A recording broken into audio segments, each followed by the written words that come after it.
اس لیے مشائخ کو اپنے حالات کھرے کھرے بتا دینے چاہیے. آج کل اپنا جو دماغ ہوتا ہے نا وہ شیخ المشائخ بنا ہوتا ہے،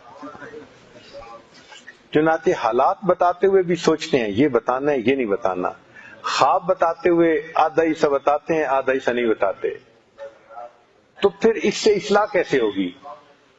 ہمارے حضرت فرمایا کرتے تھے کہ جس طرح ایک لڑکی اپنا سب کچھ اپنی ماں کے سامنے کھول دیتی ہے، اسی طرح علاج کی نیت سے اپنے شیخ کے سامنے اپنے دل کو کھول دو، بتا دو کہ یہ میرے اندر اچھی بات ہے اور یہ میرے اندر بری بات ہے، تاکہ اس کے دو فائدے ہوں گے.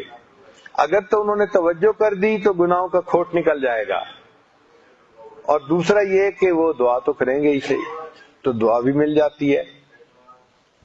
ویسے عام لوگوں کو اپنے گناہ نہیں بتانے چاہیے، یہ مسئلہ سمجھ لیں، چھپانے چاہیے. جو اظہار کرے گناہوں کا لوگوں میں بیٹھ کے پھر اس بندے کے گناہ معاف نہیں ہوتے.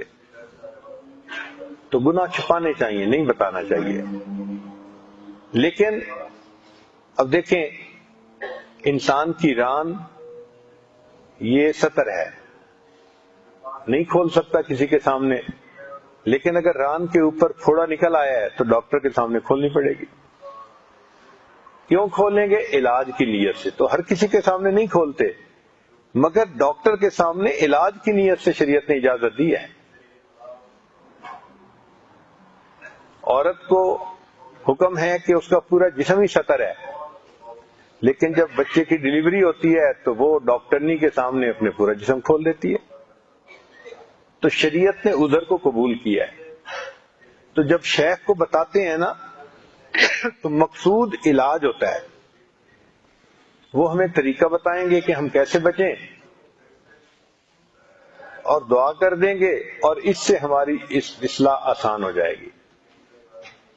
ورنہ انسان پھر اسی کیفیت میں رہتا ہے اور عمر گزرتی رہتی ہے، دل نہیں سنورتا اس کا.